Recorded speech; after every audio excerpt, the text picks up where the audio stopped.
Recording in progress. Buenas noches, el día de hoy vamos a tener un taller de poesía con José Antonio también, que es colaborador de este centro cultural, ha aportado algunas ideas, ha sido un buen amigo desde hace algunas semanas que se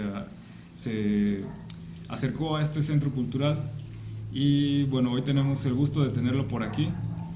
Esperemos que podamos también compartir desde donde está José Antonio alguna charla sobre esto que vamos a leer. El día de hoy vamos a abordar la poesía en Cuernavaca y también otras formas de entender la poesía que vamos a poder vislumbrar a partir de poemas que yo he escrito y poemas de otros autores. Igualmente, José Antonio, si tienes algún poema que quieras compartir, es totalmente bienvenido. Voy a compartir aquí la pantalla para que podamos tener el texto sobre el que vamos a dialogar.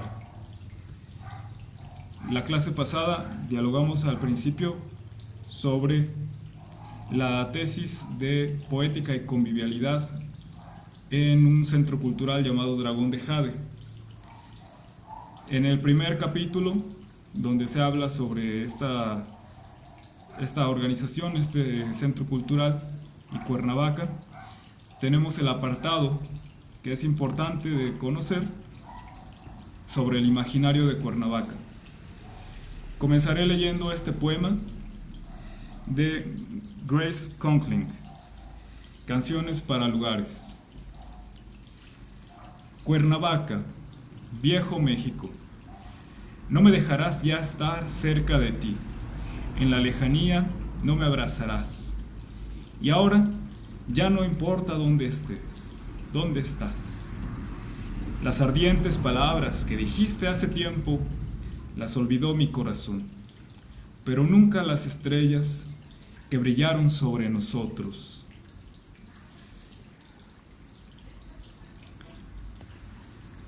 Cuernavaca se ubica a 60 kilómetros al sur de la Ciudad de México, el centro de poder más importante del país desde tiempos precolombinos.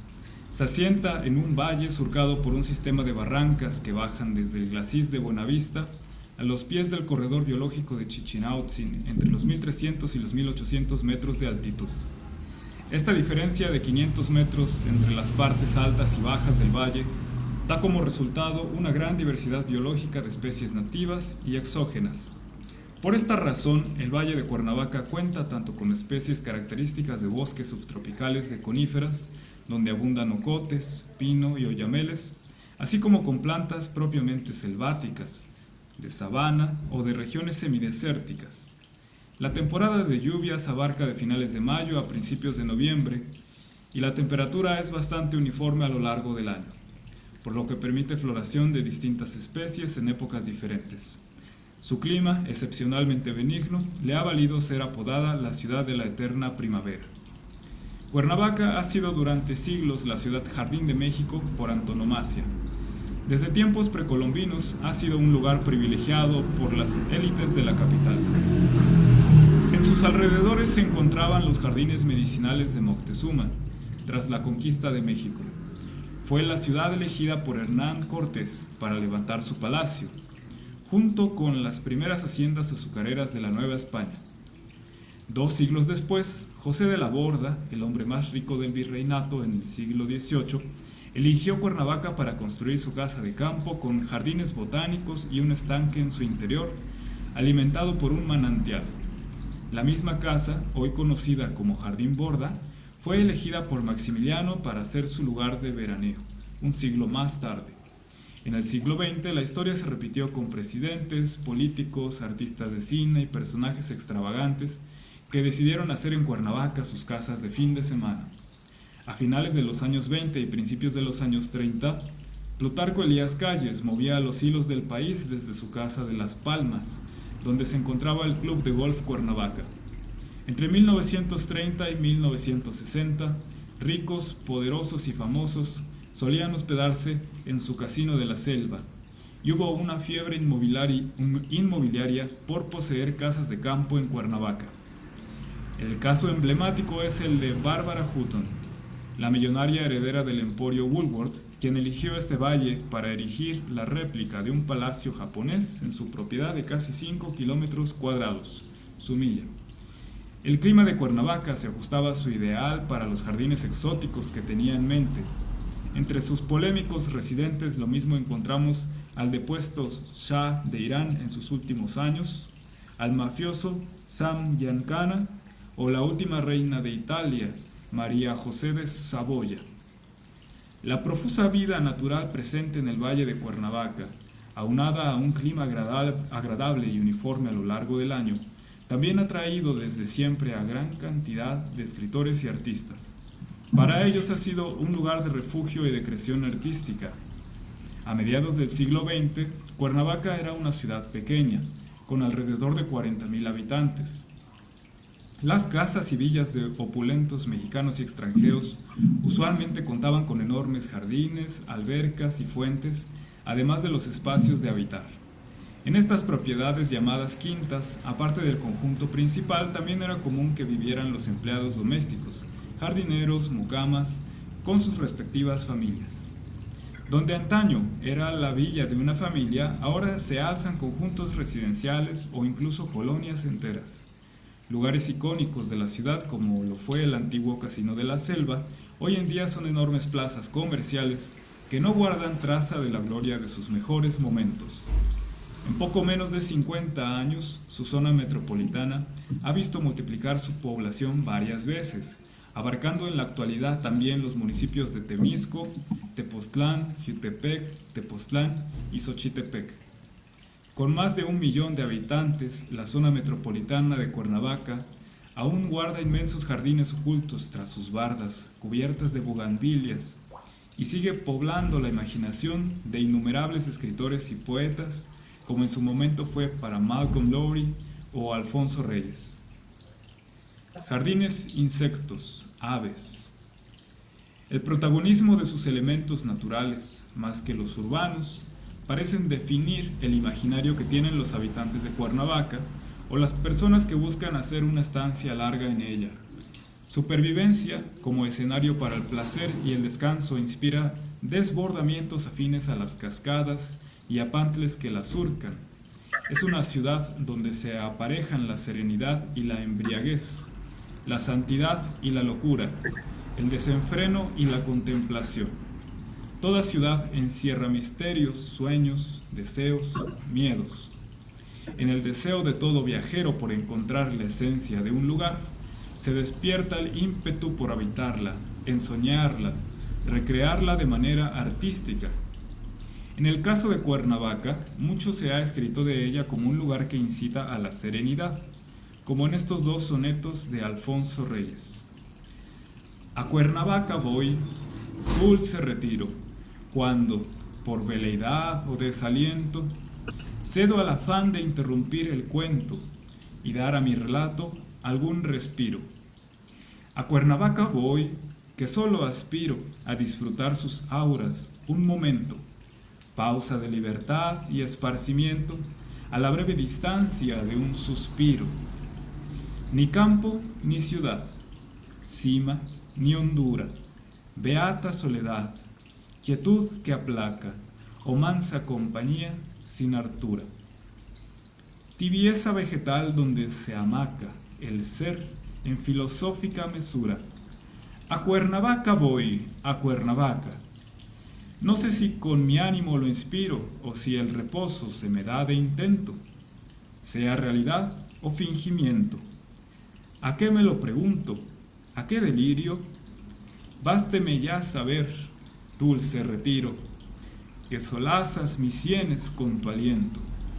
Pausa de libertad y esparcimiento a la breve distancia de un suspiro. El sosiego y la luz el alma apura, como vino cordial, trina la urraca, y el laurel de los pájaros murmura.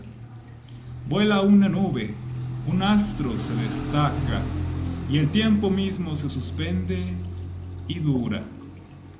A Cuernavaca voy, a Cuernavaca. Para Reyes, Cuernavaca era un lugar de retiro, donde se mece el ser en filosófica mesura al cobijo de su tibieza vegetal.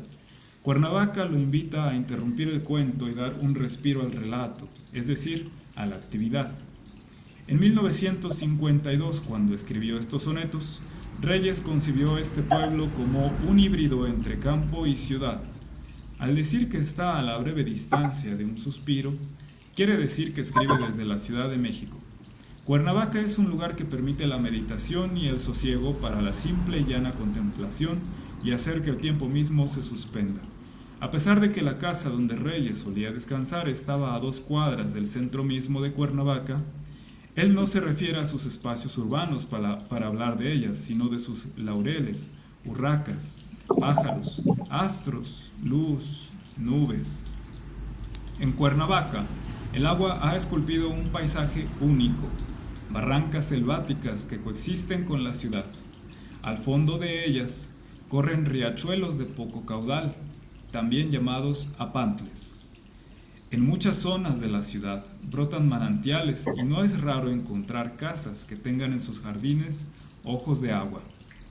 Gaston Bachelard, en El agua y los sueños, afirma que la ensoñación materializante, uniendo los sueños del agua a ensoñaciones menos móviles, más sensuales, termina por construir sobre el agua, por sentir el agua con mayor profundidad. El agua de las albercas de Cuernavaca es agua que refleja y refresca, como el agua en que se refleja Narciso.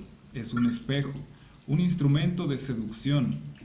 El mundo reflejado es la conquista de la calma. Soberbia creación que solo pide la inacción, que solo pide una actitud soñadora, en la que veremos el mundo dibujarse tanto mejor cuanto más largo tiempo soñemos inmóviles. Continúa Bachelard. El poeta Antonio del Toro nos informa de esta deliciosa actitud contemplativa. En el asfalto húmedo, al lado de la alberca, en los pequeños charcos, el agua se asolea. Marismas silenciosas ofrecen su tibieza. Al lado de la alberca, los cuerpos se asolean también. Descubren su belleza, contemplan y son contemplados. Cerca de la corriente, en sus reflejos, el mundo tiende a la belleza. Adentro de las albercas los niños nadan, chapotean. Afuera, descansan, se descubren en la inacción mientras reposan recostados junto al asfalto húmedo. Bachelard afirma que el narcisismo generalizado, cósmico, transforma a todos los seres en flores y da a todas las flores la conciencia de su belleza. Las flores son otro de los elementos del imaginario de Cuernavaca. Es imposible no verlas porque están en todas partes y son de todos los colores. Bugambilias, jacarandas, tulipanes, rosas, alcatraces, azucenas, rosas del desierto, aves del paraíso, azaleas, colman el imaginario visual, pero también el olfativo. De noche, el huele de noche, perfuma los jardines. Por las mañanas, las rosas y el jazmín perfuman el aire. El mismo sol que decolora las flores caídas en el pasto, alza la bugambilia. En el borde del árbol, la hoja abandona su color y dice sobre la cal del muro su silencio. Suena el espacio, vive el insecto en el césped su mundo de espadas. Pausa de pájaros, corren niños y perros. Junto a las flores, los árboles y sus frutos, aunados al pasto y otras hierbas, ellos conforman el jardín vegetal. Los pobladores del mismo, sus insectos, pájaros, lagartijas y demás animales, son sus elementos animales. Este es otro poema producto de la contemplación. Sonar el espacio, decir sobre la cal del muro, el silencio de la hoja que se decolora, es invitar a contemplar el mundo, a detenerse uno para llenarse de todo lo otro y los otros que están ahí. También el poeta Juan Carvajal, que hizo de Cuernavaca y Tepoztlán su morada principal, nos habla de los insectos en su poema Criaturas del Jardín. ¿Te gustaría leer este poema, José Antonio? Criaturas del jardín. Si lo ves, solo acerco más. Esto, vamos, tú, no sé yo.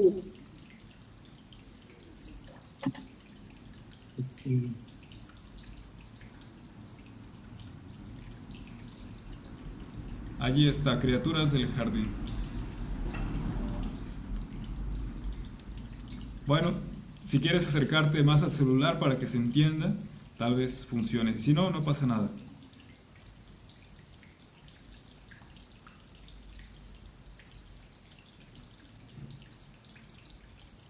Ah, lo que ¿qué te parece?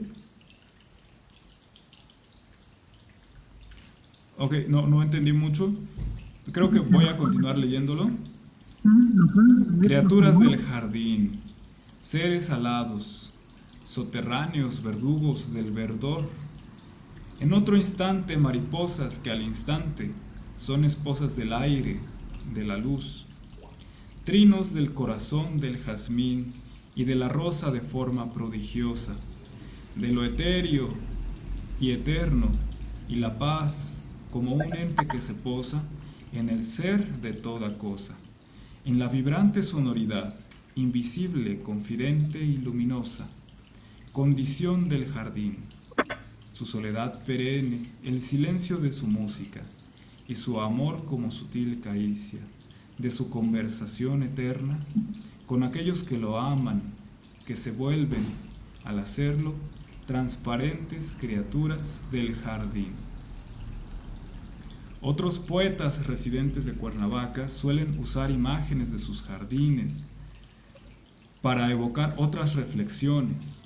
En Acaso Borneo, de Pura López Colomé, se utilizan los nombres de las flores y árboles de su jardín para dar el ejemplo del poder de nombrar en la poesía.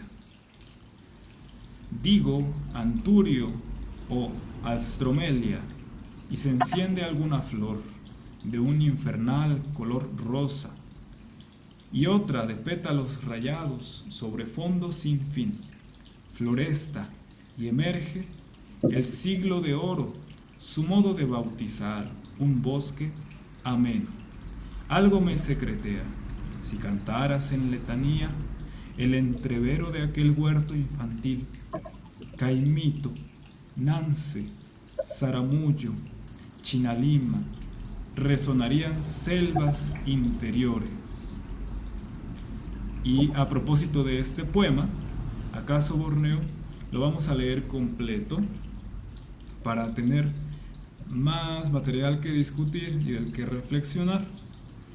Acaso Borneo es un poema que escribió Pura López Colomé, una poeta de quien ya he hablado en el taller anterior, residente en Cuernavaca.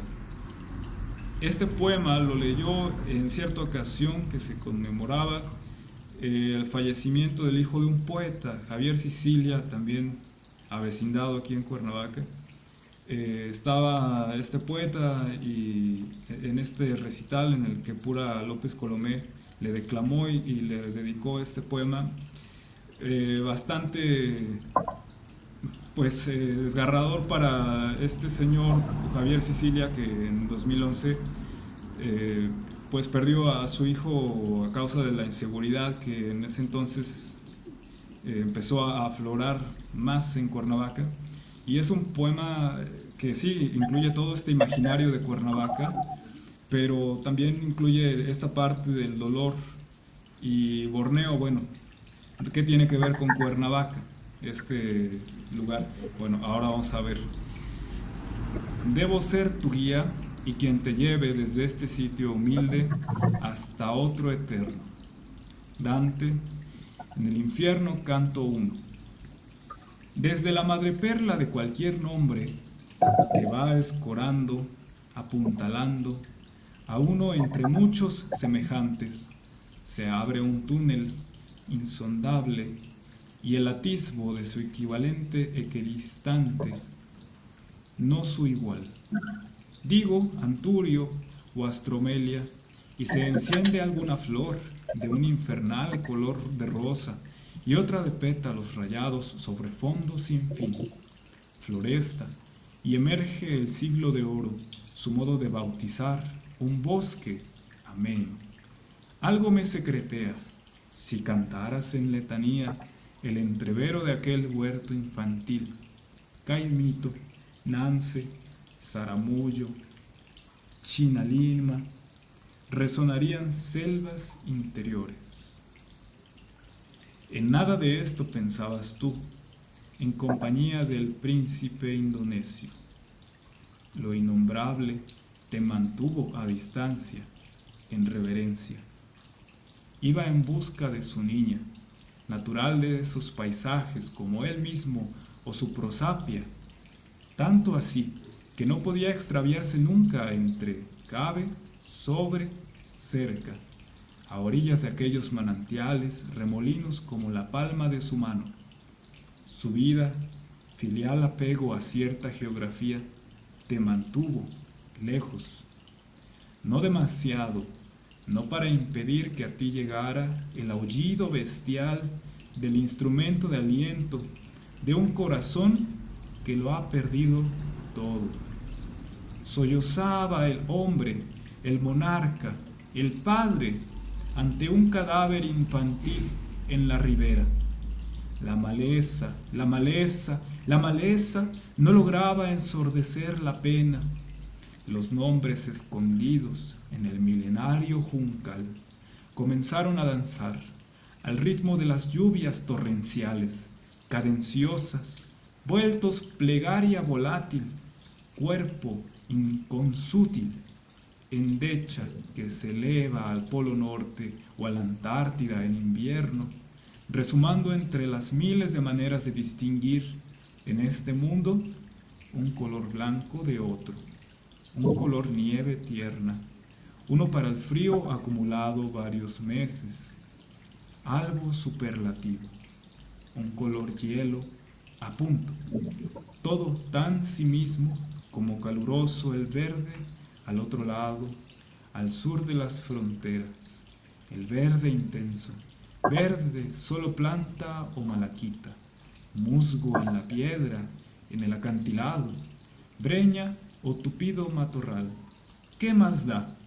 Y el que denota, connota, anota un palidecer, un carecer, un prescindir de tintes y matices poco a poco hasta la saciedad de la nada, para ser más adelante llamarada amarilla o color naranja, fuego frutal, neozelandés o de un Borneo no imaginario de latitud malaya, alcanzable con un grito, un desgarramiento real, aguas unas y otras, de caudaloso y nemoroso afluente o de témpano diluido, la misma historia, las mismas lágrimas de alegría, de congoja, de afán, de escurrirse uno entero por la piel desde los poros y hasta el suelo, quedar seco y luego prolongarse entre la tierra, reconocer su sangre de mi sangre hasta la locura o su equivalente equidistante. De verbo en verbo, de selva en selva, de polo en polo, de tú a tú. En lengua ngajo se entiende o por sabido se calla. Un dolor borroso, indefinido, te mantuvo en vilo en este globo, con un pie en cada hemisferio, tan absurdo cual humano, tan humano cual divino, tan humilde como eterno. Y bien, en este poema podemos encontrar varios elementos sobre eso que une a las diferentes culturas de la humanidad. Ya sea aquí en Cuernavaca, en Borneo, en el Polo Norte, en la Antártida, el sufrimiento de la pérdida de la muerte. Eso es lo que atisba esto con sus imágenes. Y es curioso también que mencione el color verde. La gente en la Antártida, por ejemplo, puede distinguir muchos colores. La gente que vive entre el hielo, entre la nieve, distingue muchos colores de blanco. Nosotros que estamos repletos de verde, aquí a lo mejor distinguimos muchos tonos de verde, así como ellos. De todas estas imágenes se vale la poeta para llevarnos hacia esa común humanidad, a eso que dice aquí, que es tan absurdo cual humano. Y entonces nos, amplía, digo, la comprensión de nuestra territorialidad, a lo mejor, de sabernos que estamos en un punto del mundo como cualquier otro, equidistante, ¿no? Y que los mismos dolores se viven y se afrontan de formas similares. Entonces, esto es uno de estos poemas de los que habla la tesis que estábamos leyendo. Bueno, después de este breve paréntesis, continuaré. La poesía necesariamente pasa por el proceso de la evocación, invocación, en aras de crear en el lenguaje imágenes, metáforas y otros tropos. Algo que sorprende es que muchos de los poetas de Cuernavaca pueden omitir los elementos urbanos que la conforman, su historia, calles, escasos monumentos, otros elementos arquitectónicos, incluso su humanidad. Pero lo que jamás omiten son los jardines. El jardín puede ser metáfora de otras cosas, pero están siempre presentes en sus poemas. En el extenso poema Las aves de este día, la poeta Kenia Kanu abre con esta imagen. En el centro del mundo hay un laurel, y desde ahí los pájaros se desploman, despuntan, anuncian la caída, el canto en cada ojo, cubren, ensanchan, abren sus alas. Crece la hierba en el jardín, lo que no se ve sigue intacto, preciso igual el camino de hormigas no escuchado, el rayo de luz sobre las hojas. En el centro del mundo hay un laurel, y desde ahí sus pájaros nos guardan el misterio. Con qué indiferencia miran y se posan con lo que recuerdan de la noche insomne. Sanate, sáname, sánanos. Aquí vemos el uso de una literación, esa es esta figura. Sanate el pájaro, sáname, sánanos. Y bien, es interesante que para Kanu el centro del mundo, a diferencia de Reyes, se encuentra en su jardín, y las aves son los anunciantes, los profetas. En otros poetas, las muertes de las aves, sus desplomes, anuncian tragedias. El gran cantor, ruiseñor, se golpeó en el ventanal. Los niños cavaron su fosa con esmero, metieron la caja poco a poco, pusieron tierra de por medio, configuraron luego la parte que se ve, que se vería en adelante, como si aquello fuera un templo de cúpula translúcida donde el cadáver alabara al mundo desde una plena soledad. Eso que es un descuido sale en vida por los ojos, por el tono agudo del continuo. Sopilotes, palomas, hormigas, zanates, mantis religiosas, guayabos, cacomixles. ¿Por qué no los habitantes humanos de esta ciudad jardín? ¿Por qué a sus poetas, al soñar a Cuernavaca, les llegan en primer lugar imágenes de agua, animales, árboles, aves, flores, frutos, insectos y volcanes? La relación entre el sueño y la creación poética es vasta.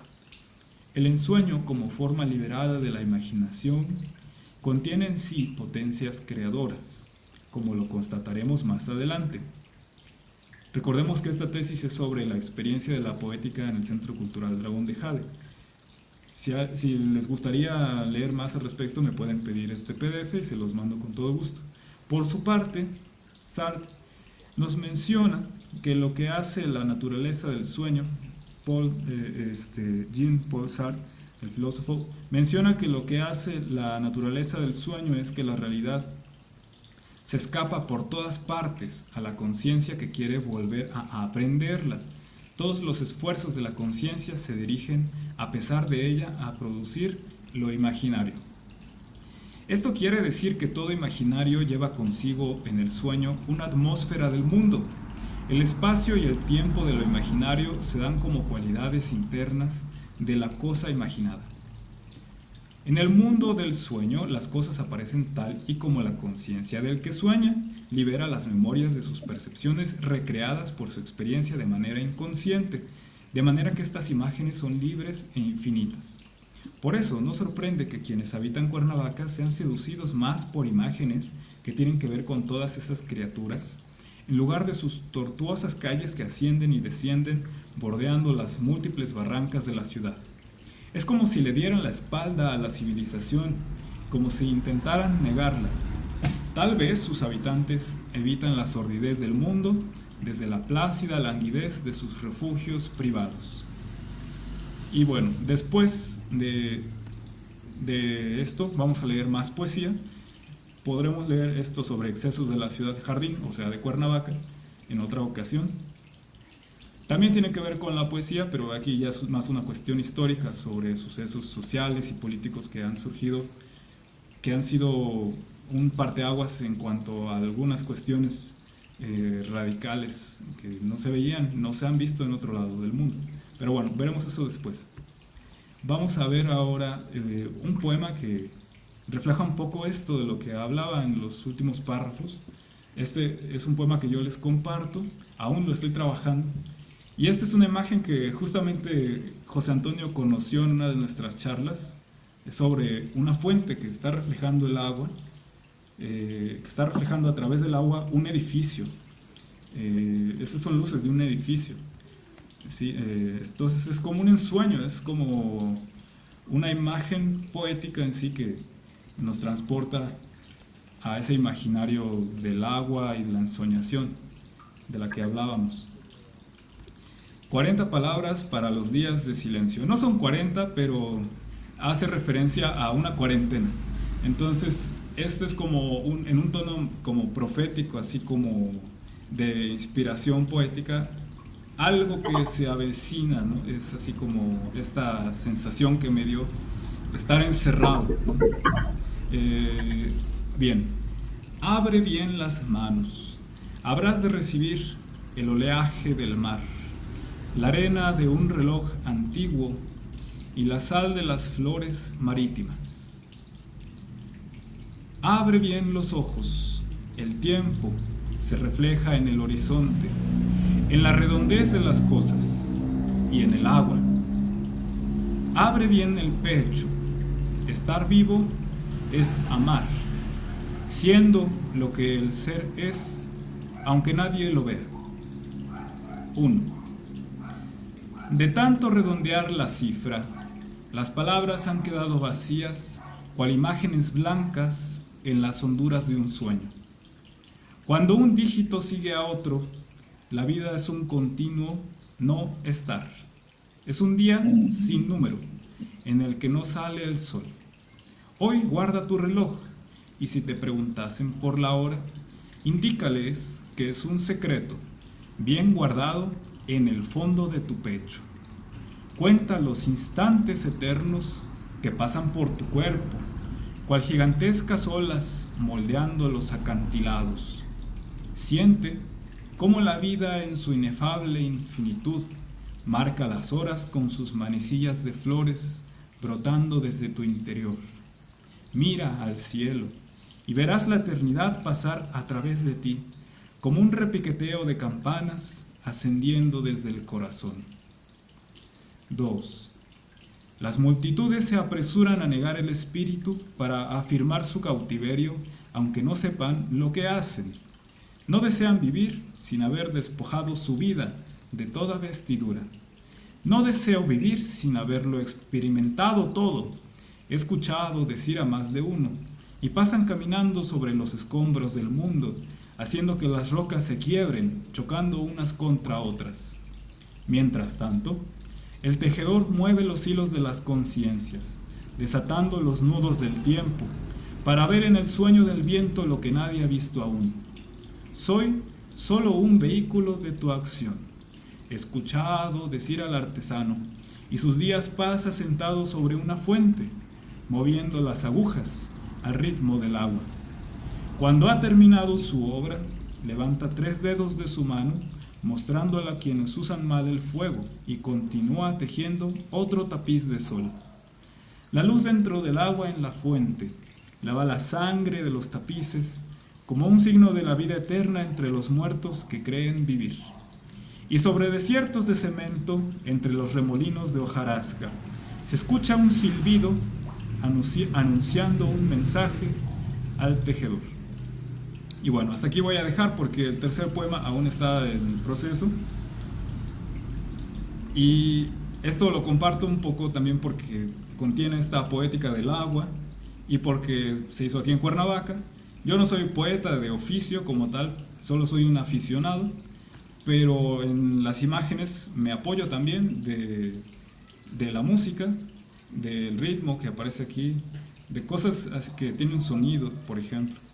Entonces está presente también esa parte de la propiocepción, que es importante al cantar, por ejemplo, o incluso al tocar un instrumento. Está esta reflexión sobre el desasosiego, ¿no?, que generó todo este suceso en la vida de las personas, y también cierta esperanza a que eso fuera a terminar. Y bien, sería muy bueno poder compartir con los presentes, en este caso José Antonio, impresiones sobre lo que estamos leyendo. Ok, me dices por acá que no tienes poema por el momento, José Antonio, que yo lea, pero si tú quieres comentar algo, si no se escucha bien, lo puedes escribir y me parece que se va a ver aquí lo que escribas, o sea, va a ser un comentario que los demás van a poder conocer eventualmente, o yo mismo. Me interesa saber qué estás pensando, qué estás sintiendo en cuanto a la poesía, o si tienes algún comentario extra, también es bienvenido, lo puedes escribir si gustas. Mientras voy a continuar la lectura de otro poema que también trata sobre el tiempo, de un autor que ya leímos en el taller pasado. Este autor se llama Aleister Crowley. Ok, José Antonio dice, me gustó mucho, soy de Cuernavaca, imagínate. Sí, yo no soy de Cuernavaca, pero he vivido aquí muchos años y es cierto, me he fijado en esto que se habla sobre el imaginario que hay en esta ciudad. De hecho, uno de mis primeros recuerdos en Cuernavaca es las bugambilias, ver cómo salen de las bardas de las casas, de estas casas gigantes que hay al norte de Cuernavaca, que son como zonas residenciales, bardas llenas de bugambilias que son como muy exuberantes. Es parte, sí, del imaginario que existe aquí en esta ciudad. Dice José Antonio, conocí a un Cuerna más bonito y tranquilo, ya 4 generaciones. Sí, José Antonio es de aquí, de San Antón. Bueno, vivió aquí en San Antón, me ha contado. Ya de 4 generaciones, sí, es bastante de conocer. Y es cierto que ha cambiado en los últimos años, no ha sido para bien. Al menos muchos de nosotros eso creemos. En cuanto a el cuidado de esta ciudad, no ha sido para bien. Ha habido más gente que llega de otros lugares, ¿no?, a vivir aquí, y se ha llenado mucho de crecimiento mal planeado en la forma del trazo de la ciudad, en los servicios públicos, el drenaje, el agua, y sigue creciendo, y bueno, en fin, también es algo de lo que se puede escribir. Yo creo que un poeta debe poder hablar sobre cualquier cosa, poéticamente, por supuesto. Entonces, si nos nace escribir sobre esto que es tan importante como para José Antonio, como para mí, que conocimos otra forma de vida aquí, incluso mejor yo creo que le tocó a José Antonio que a mí. si pudiéramos escribir un poema o algún pensamiento a ese respecto, que nos nazca en este momento o en otro, sería muy enriquecedor también para esta charla y para quienes nos escuchen. Porque sí es algo que cala en la nostalgia de las personas, lo he notado. Sí ha habido muchos cambios, no muy para bien. José Antonio es del 1958, imagínense entonces. A él le tocó la época dorada, ¿no? De los 60, 70, aquí culturalmente en Cuernavaca. Desconozco exactamente a partir de qué año o a partir de qué sucesos empezó a decaer culturalmente esta ciudad, pero sí es cierto que la fiebre inmobiliaria pues vino a destrozar mucho de este ensueño de campo, ciudad poética. En aquel entonces, dice José Antonio, todos se conocían. Entonces sí, era más comunitario el asunto de convivir. Había más comunidad, a eso me refiero. Entonces, sí, esto es un tema que pudiera parecer puramente social, histórico o incluso político, pero como decía, a través de la poesía, el poeta debe poder hablar de todo esto de maneras que evoquen imágenes, que nos transporten a un sentir más que a una narración de sucesos. Ahí la diferencia entre la prosa y la poesía. Quizá la narración es actividad constante. En cambio la poesía es ese evocar de sensaciones y a través de ella podemos conectarnos entre nosotros.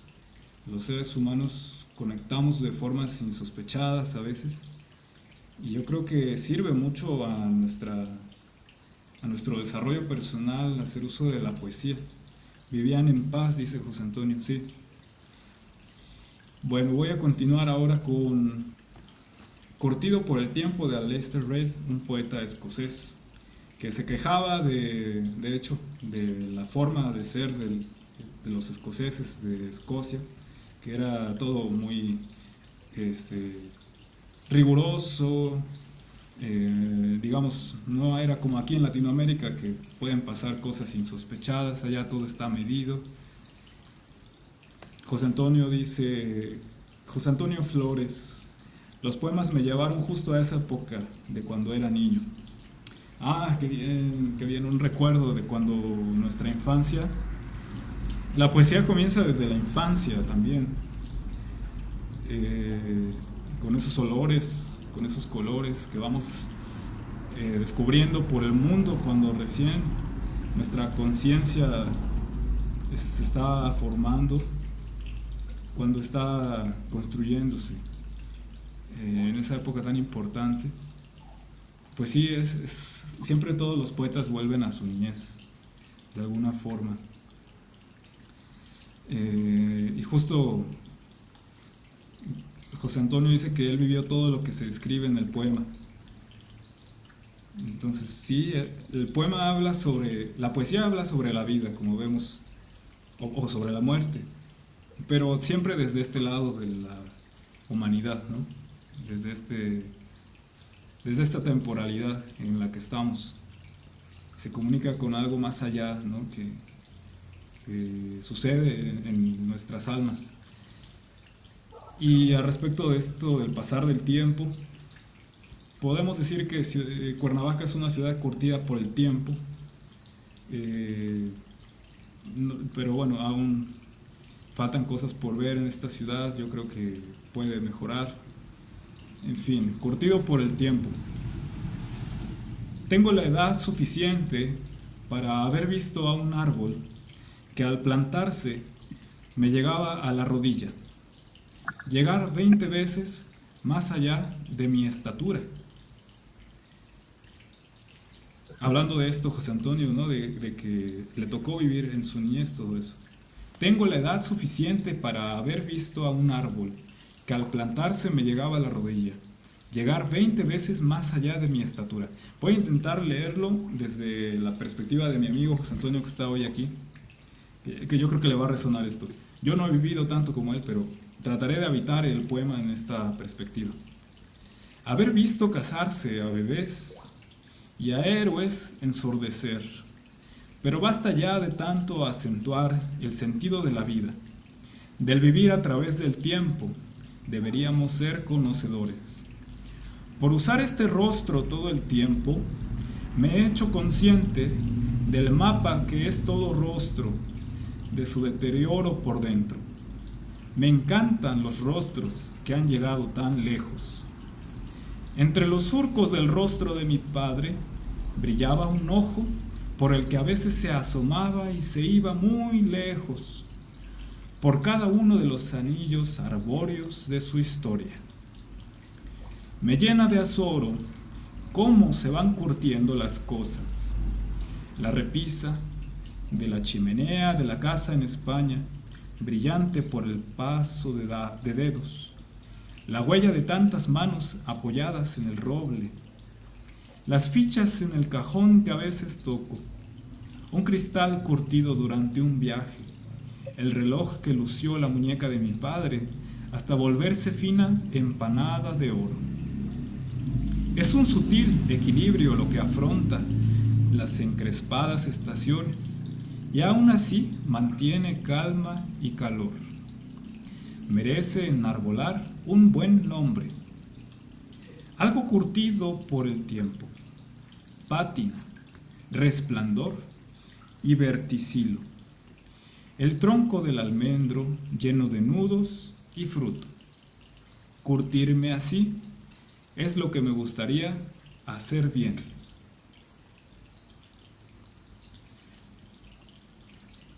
Entonces acá estamos del otro lado, no de la niñez, sino de la vejez, de las cosas que envejecen con nosotros y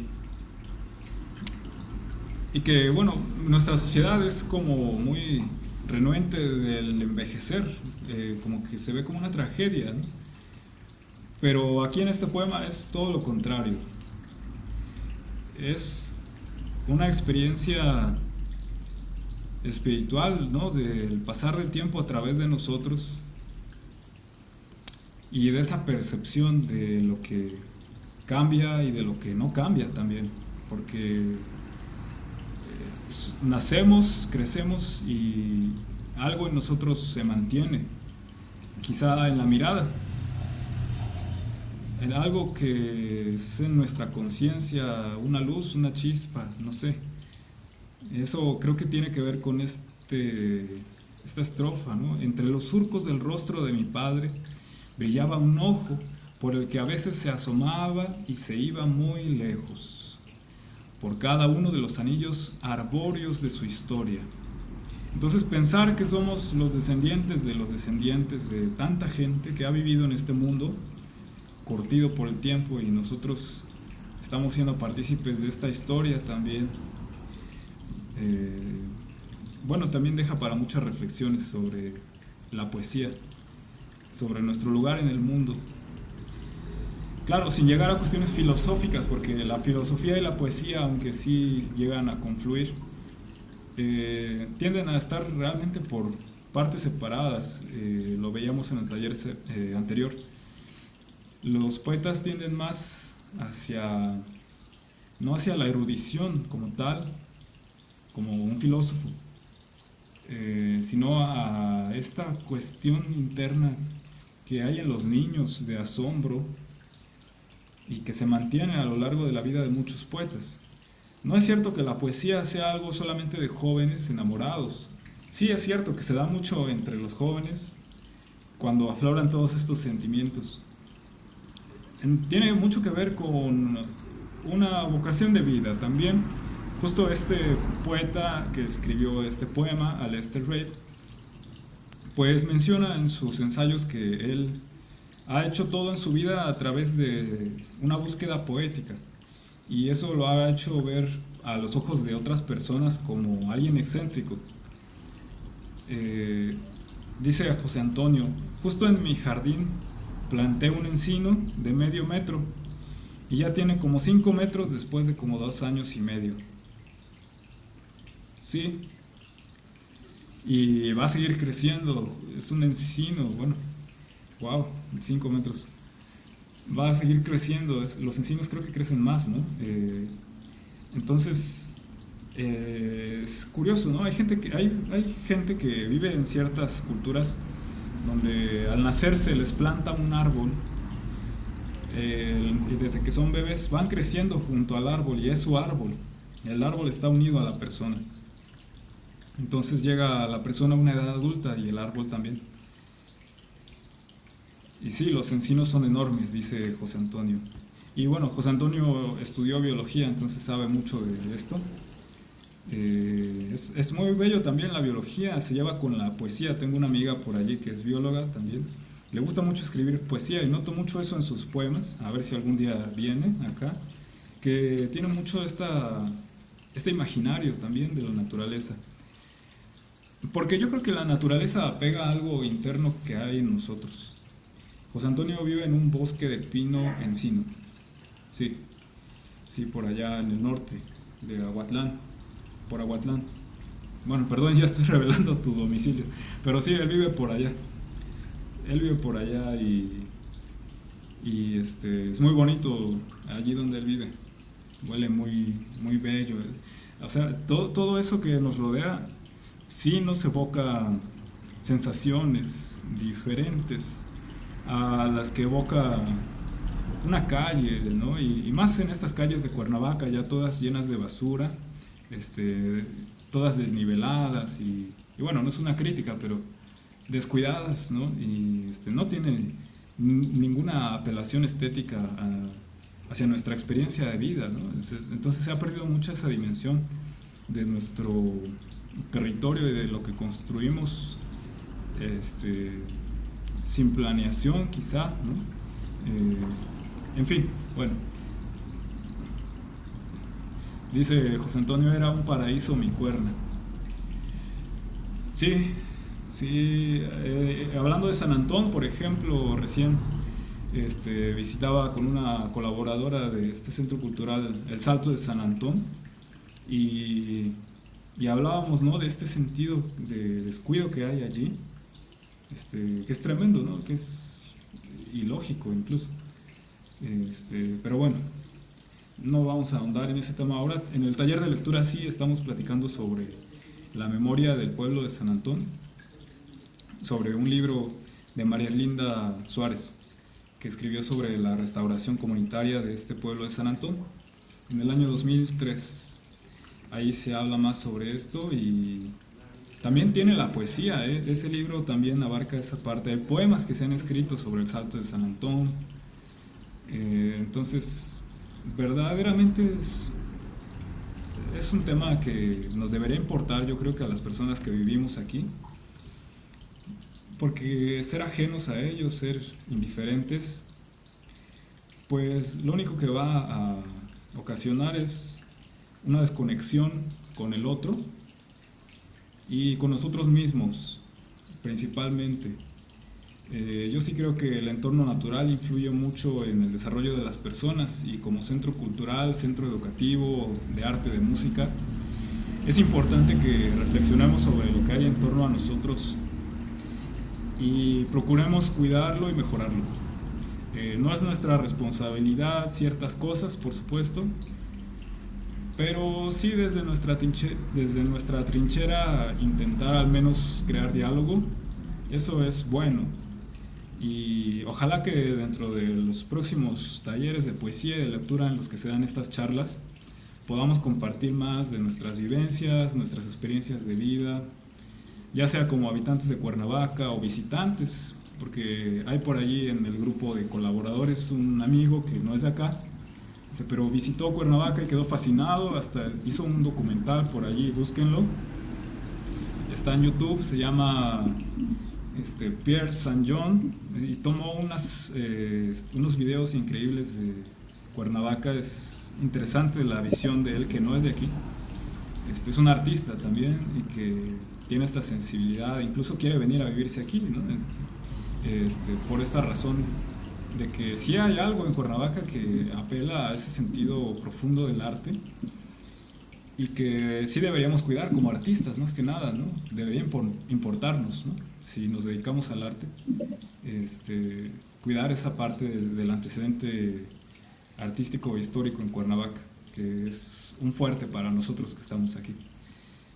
Bien, pues aquí terminaremos el taller de hoy. Si tienes algo más que comentar, José Antonio, es bienvenido.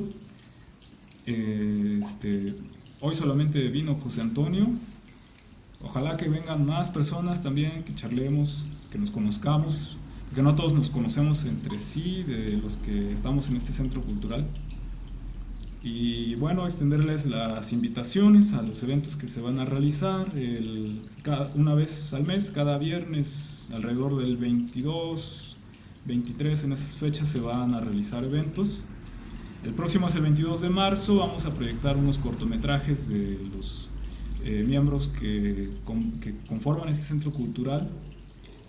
Tenemos muchos artistas y alumnos. Dice José Antonio que mejor me marca.